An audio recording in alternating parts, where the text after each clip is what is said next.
ओम नमः शिवाय। Good morning. कक्षा 9 हिंदी में आपका हार्दिक स्वागत है।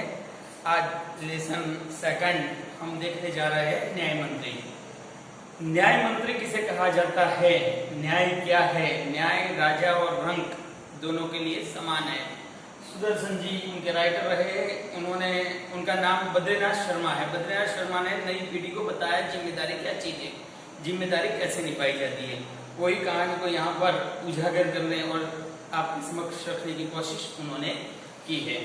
हम देखते हैं यहाँ पे सम्राट अशोक राजा के रूप में उसका राज चल रहा है। पहले के जमाने में एक ऐसा जमाना था कि भाई हमारे राज्य में क्या चल रहा है वो देखने के लिए छुपे बेस में राजा स्वयं एक अजनबी बनकर वहां पे घूमते थे।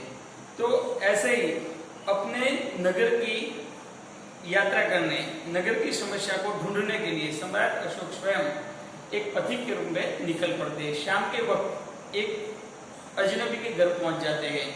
अपने ही राज्य में पथिक के रूप में गए हुए सम्राट अशोक छिपे बेस में एक आगंतुक के रूप में शिशुपाल के घर पहुंच जाते हैं। शिशुपाल गांव का एक पंडित है। अब बताया गया है कि अतिथि देवो भव, आतिथ्य सत्कार कैसे होता है, उसी ढंग से पथिक को बुलाता है, साथ में बिठाता है, पानी पिलाता है, खाना खिलाता है और रात को सोने के लिए बराबर में व्यवस्था करता है। दोनों अपने अपने राज्य में कैसा चल रहा है हालचाल बता रहे हैं। शिशुपाल बताता है कि भी यहाँ पे हमारा अशोक का राज्य चल रहा है, पर न्याय की बात जब होती है तो उसमें मुझे कोई सेटिस्फाइड लगता नहीं है। तो आगंतुक जो मुसाफिर के रूप में आया है वो बताता है कि बोलना आसान है, कुछ करके दिखाना कठिन है। तो कठिन कैसे? शिशुपाल ने बताया बाई चांस मौका मिले तो मैं भी करके दिखा सकता हूँ कि सच क्या होता है।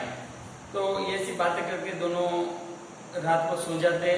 सुबह में आगंतुक अपने राह पर निकल पड़ता है और करीब 2-3 दिन बाद राज से बुलावा आता है कि शिशुपाल को राज में बुलाया गया है। शिशुपाल राज में जाने के लिए तैयार होता है, पर उसे एक डर लगता है कि भाई मैंने उस मुसाफिर को कुछ बताया था, बाई चांस मुसाफिर ने वो बातें राजा को बता दी होगी तो कुछ हो सकता है। ऐसे डर के साथ राज का बुलावा था, जाना तो पड़ेगा, वो जा रहा है। अब बात वो होती है कि जब राज में वो दाखिल होता है तो सामने राजा के रूप में वही आगंतुक को पाता है जो अपने घर आया था और उसी को रात में न्याय के बारे में जो बातें बताई थी। बात वहां पे रुकती है कि सम्राट अशोक स्वयं बोलता है कि आप बोल रहे थे कि न्याय के बारे में आप न्याय करके दिखा सकते हो, तो आज से अपने राज्य की न्याय की जिम्मेदारी मैं आपको सौंपता हूँ। कह के अपने उंगली से एक राजमुद्रा यानी कि अंगूठी उतार कर उन्हें पदवी के रूप में देता है कि आज से आप इस राज्य के न्याय मंत्री। अब शिशुपाल न्याय मंत्री हो गया है, चारों ओर सन्नाटा छा गया है, बिल्कुल व्यवस्थित राम राज्य के जैसा राज्य चल रहा है। सहसा अचानक एक बार ऐसा होता है कि न्याय में एक पहरेदार की हत्या हो जाती है। अब सबसे कठिन प्रश्न शिशुपाल के सामने खड़ा हो जाता है। दोबारा ऐसा होता है कि भाई एक चारों ओर सन्नाटा था, शांति से राज्य चल रहा था, एक कैसे हुआ और क्यों हुआ? शिशुपाल की जिम्मेदारी बढ़ जाती है। शिशुपाल रात दिन एक कर देता है और चारों ओर तलाश करके राजा को बोलता है कि अब सब कुछ मैंने काम पूरा कर दिया है अपना, वो हत्यारे को मैंने ढूंढ लिया है, दरबार लगाया जाए। दरबार जब लगाया जाता है तो सीधे ही शिशुपाल एंटर होकर बोल देता है धनवीर को, धनवीर वहां का सेनापति, धनवीर को बोलता है कि सम्राट को अरेस्ट करो। वहीं पे सम्राट को अरेस्ट करने की बात आती है, यानी कि स्वयं सम्राट अशोक की बात आई कि सम्राट अशोक ही हत्यादार है। पूरा राज्य में सन्नाटा छा जाता है, सब अवाक रह जाते हैं कि अब क्या होगा।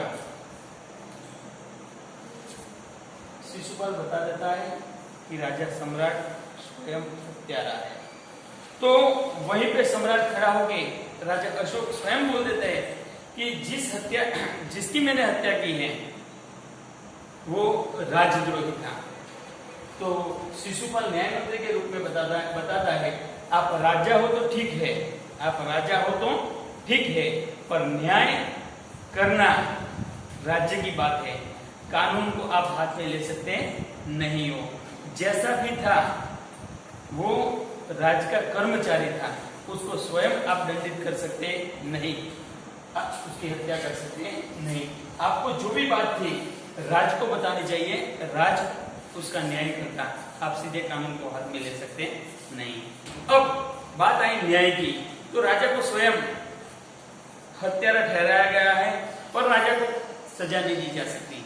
इसीलिए तत्काल शिशुपाल जी इशारा करते हैं, दोबारा एक सैनिक आता है जो हाथ में एक स्टैच्यू लेके आया है, जो सोने की मूर्ति थी स्वयं सम्राट अशोक की। सम्राट अशोक वहां का राजा था, राजा यानी प्रजा का पालक, प्रजा का पिता कहा जाता है। पिता कैसे भी भूल करे ईश्वर पर छोड़ दिया जाता है, उसे हम दंडित कर सकते नहीं है। इसी बात को लेकर सम्राट अशोक की जगह पे सम्राट अशोक की सोने की मूर्ति को राज के सामने फांसी की सजा दी गई। राजा के हो या रंग, न्याय सबके लिए समान होता है। जिम्मेदारी कैसे निभाई जाती है वो शिशुपाल ने बता दिया है। और उसी के साथ शिशुपाल कहता है कि जो सम्राट अशोक का स्थान था हमारे दिल में वो गिर चुका है।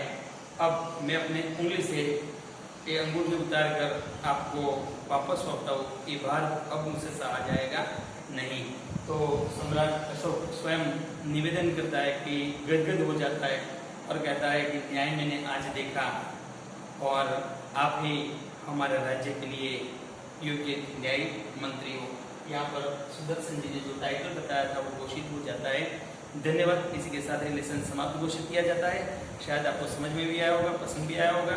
आप शब्दार्थ और स्वाध्याय लिखने की कोशिश करेंगे। धन्यवाद।